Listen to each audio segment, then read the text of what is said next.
I'm interested in finding out a bit more about the Italian context, especially the southern Italian context, so that was one of my motivations for coming here. I've never even been to Lecce and I'm half Italian, so let's see what's happening in Puglia. Who are these people? What are they doing? Who are the young artists here? What kind of work are they doing? It's an interesting group. I think they're quite sophisticated, actually. I mean, I'd looked at their CVs before, I'd looked a little bit at their proposals also before I came, so it's not like I had no idea. They're not students as such, you know, there's several people in the group that are at least my generation, who have at least as much experience as I have, if not more. So it's much more a sort of peer-to-peer situation, which I think is interesting. We've been looking at notions of cultural heritage in relationship to the contemporary.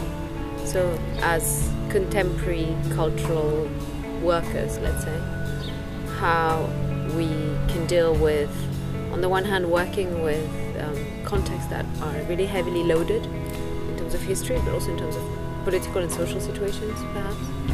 And so how do you work?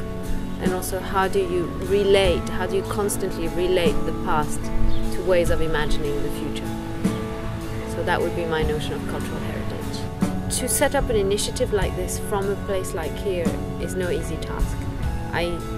I thought that before, but coming here I realized quite how ambitious it was on these guys. It's like, you know, around Paolo, as a mission to find the funding, to bring people here, to do something that just does not happen in the city, perhaps should happen in the academy or within existing cultural institutions, but just doesn't. You know, initiatives like this in Italy really rely on very small groups of highly motivated people. It's totally grassroots, and that I think is quite important to the